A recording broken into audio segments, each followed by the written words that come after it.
Hi guys, it's Professor Fernandez and I am here to talk about your third and your final structure for plot.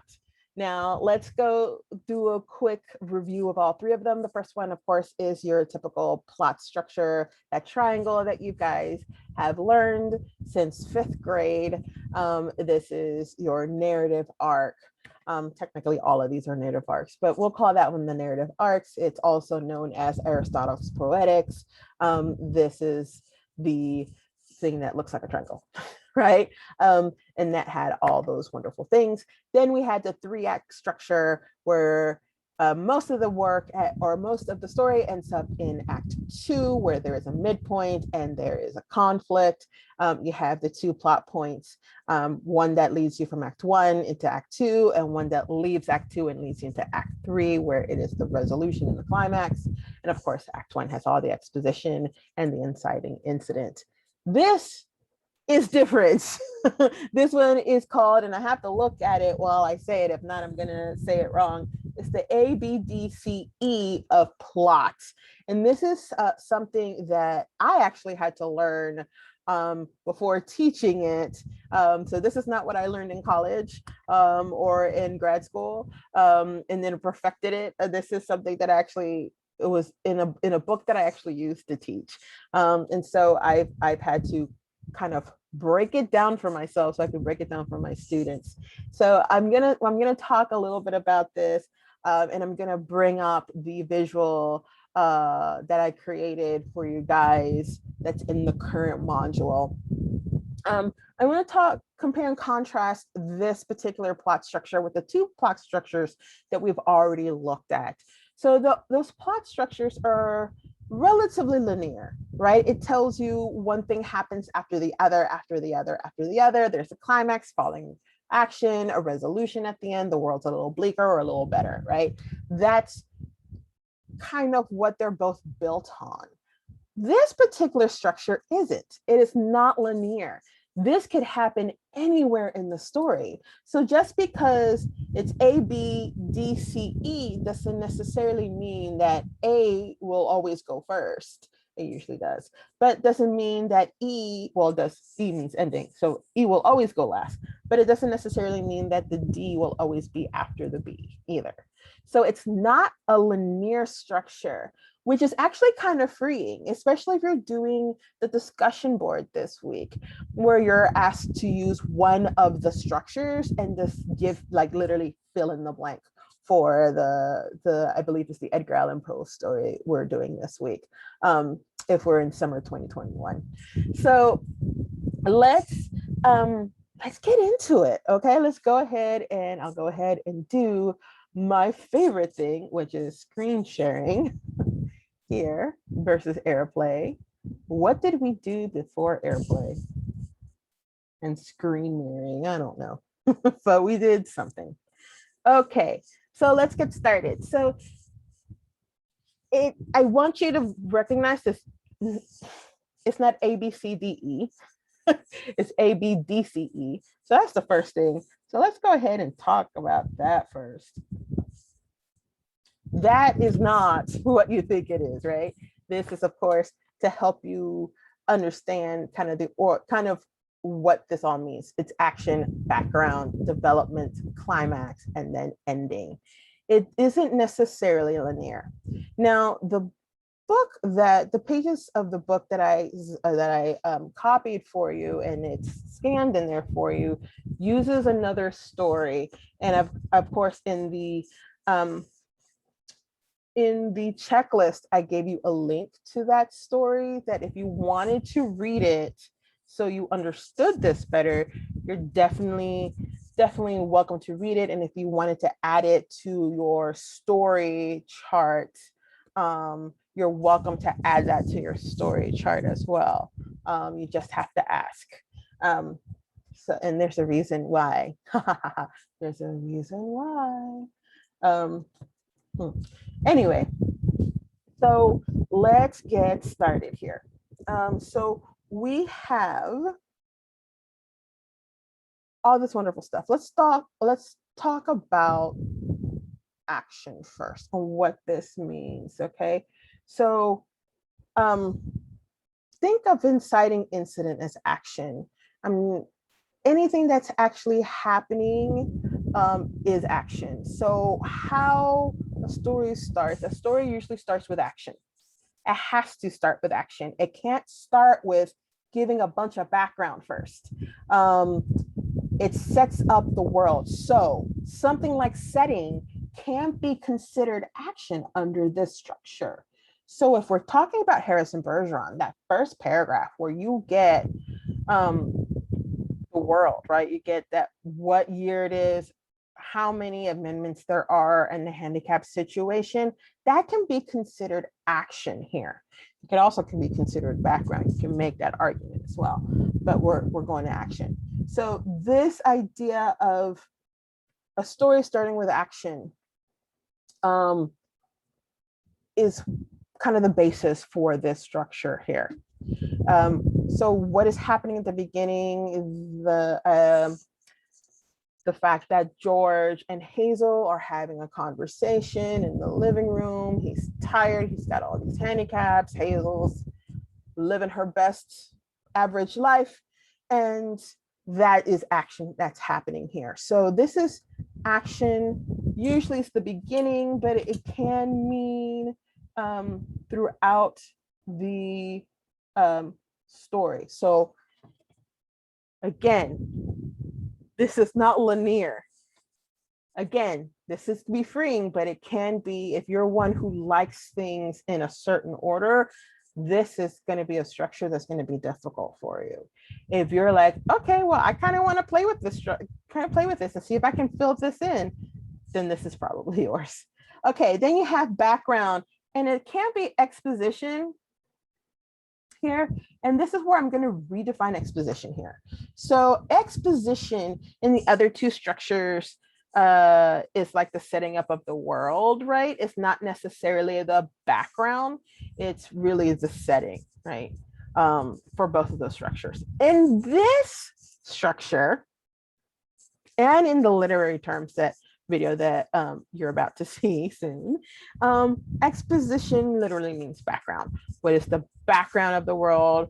Why is it the way it is? Why are these characters acting the way the way they're acting? But it's not really a dumping of all that, right? A dumping of all that background stuff, is boring and you shouldn't do it ever. So if you're a creative writer, please don't do that. But it's also background that moves the story forward. And that is kind of difficult, right? So exposition that moves the story forward.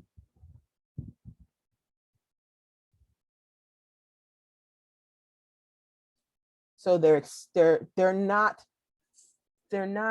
telling you their world, they're showing the world. Example, when Hazel asks George, or tells George, hey, take a couple of those buckshots out of that bag, or take off that bag, how are they ever going to know? How would they know, right? But then George says, no, I can't do it, because if they know, XYZ will happen.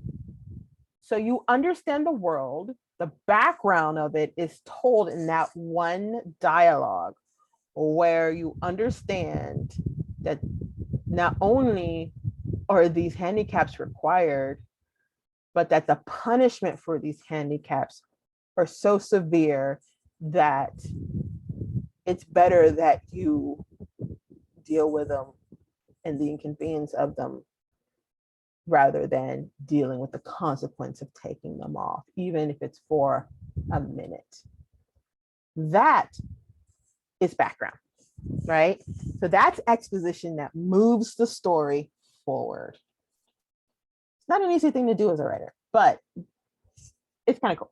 Okay, then you have development. And this right here is something that is very similar to kind of like plot points from the 3X structure.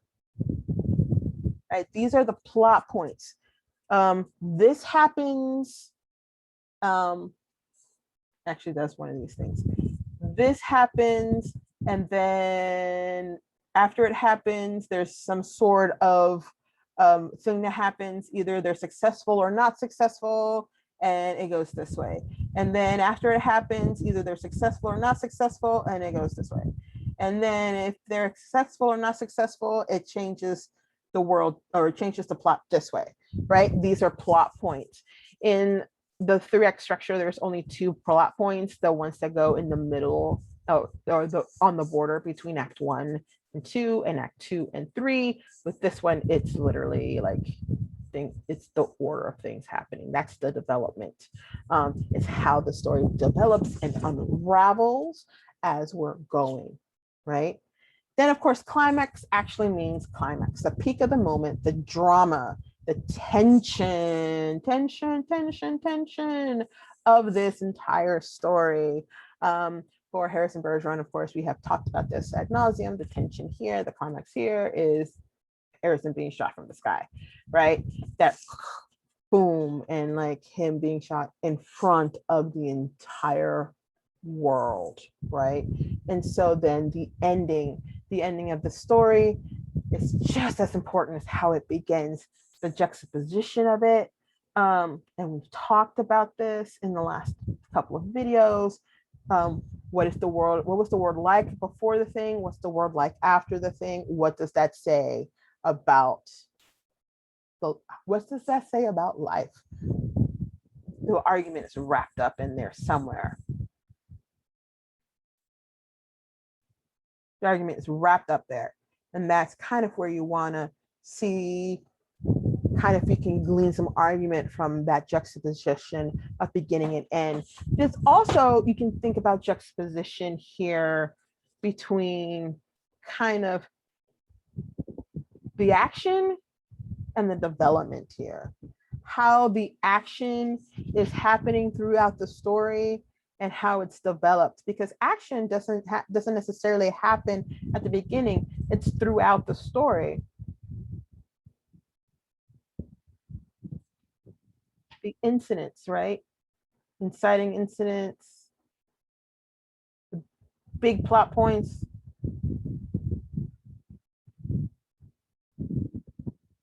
This is the big one. These are the small plot points that are in between. Right? You can juxtapose that to that, or you can juxtapose like the characters' decisions of these smaller plot points with the climax of their decision and the outcome of that. So there's lots of juxtaposition that you can work in this particular structure of plot. Again, I want you to remember that this is not linear.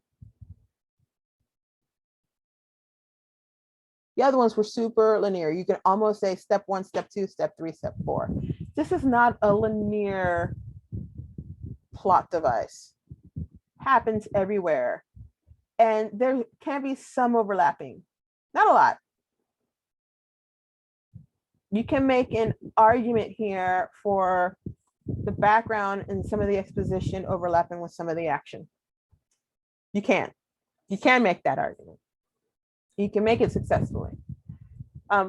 There's not a lot though.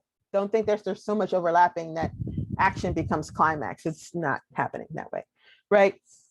And you also can do a juxtaposition here, and there's more freedom here in juxtaposition than there are in the other ones, right?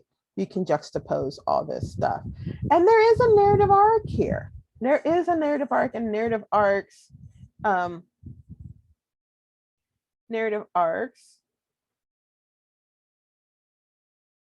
like that, right? Beginning, middle, end. Then you have Act 1, Act 2, Act 3. Climax is there. Falling action, resolution, exposition. They all overlap, right? And then you have action can be here, background here, development can happen here, and development can also happen in 1 and also can happen in 3. And then you have climax happening here and ending happening here. They all overlap. I should probably draw that on a separate sheet of paper so you can see. In fact, I probably will after I discuss this. But this also has a narrative arc here. So let's actually go ahead and draw that out. Let me open up a note here.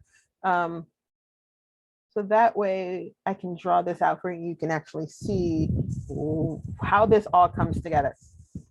Okay, so I'm gonna move it this way if I can, if it lets me.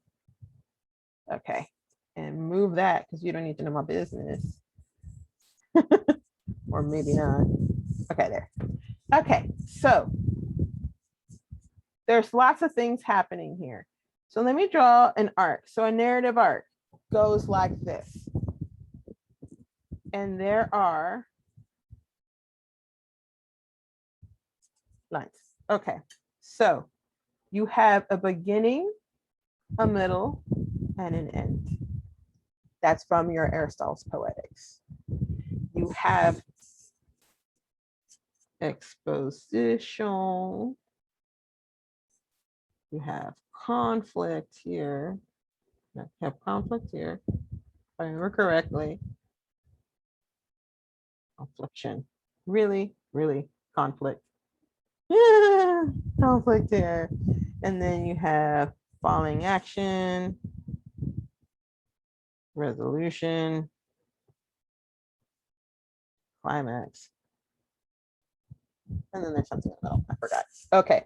Then you have, after beginning, middle, and end, you have Act 1, Act 2, Act 3, and of course, Act 1. I wonder if I can get another color here. Let's use this green here. We're going to overlap things. Let's make sure that we are learning it all together. Okay. All right. So you have Act 1, Act 2, Act 3.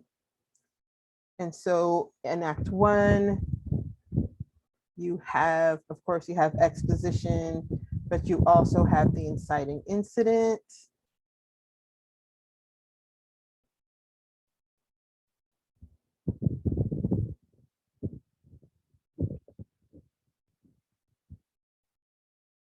Plot point 1. And then you have confrontation. I can't spell right now, confrontation, and the midpoint. And then of course, you have the climax here. And the whole point is that it goes to resolution. Right? Now, another color. You have the ABDCE, right? So the A, you have the action.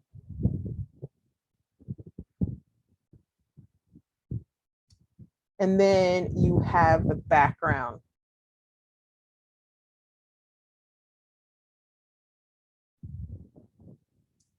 Then you have ABD, you have development. That happens all through here. Right? Then you have the climax. Can't spell apparently. You have the climax, and then you have the ending. Do you see how they all overlap? My apologies for my spelling. Apologies for spelling. But you see how they all overlap? So you really should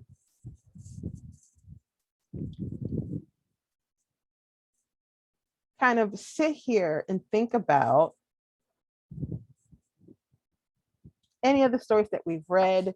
I know that you're going to probably, I've asked you to use this current story that we're reading for this week to do something similar like this with it. But yeah, go ahead and use Harrison Bergeron. Since we've talked about this, you can use Popular Mechanics. You can use a movie because movie structures are very similar to this. And just outline it all. Just like I've said here, you can do a narrative arc like this and go ahead and say, all right, so I'm going to do Aristotle's Poetics. I know it starts with exposition, there's conflict. I forgot what was in the middle. I'm so sorry. And then there's climax. I think it's ascending action. If it's not ascending action, it is, in the way that I've learned it, in the way I've taught it, it's probably different. It's probably named different, but it's ascending action. And you have climax, falling action, resolution, right? And you have all of these overlapping this. You have the inciting incident, the plot point, confrontation, midpoint, plot point two, climax and resolution, right?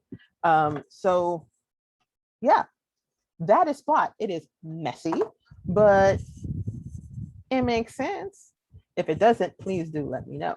Okay, so I have taught you 3 plot structures.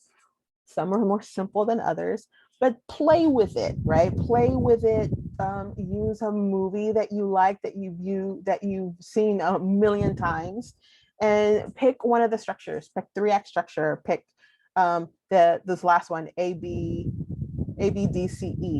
or pick the Aristotle's Poetics. Pick any of them. Draw an arc or draw a line or write the letters on the side and just fill it in. Like, what's the inciting incident? What's the plot point? Is there ascending action? Oh, it's gonna kill me that I don't remember what that is. It's gonna kill me. It's gonna kill me. It is ascending action. It's called rising action, but it's ascending action. What's the rising action or the ascending action? What's the climax here? What's the falling action? What's the resolution?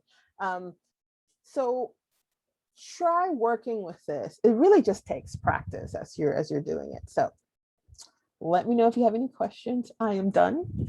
And have a fantastic week.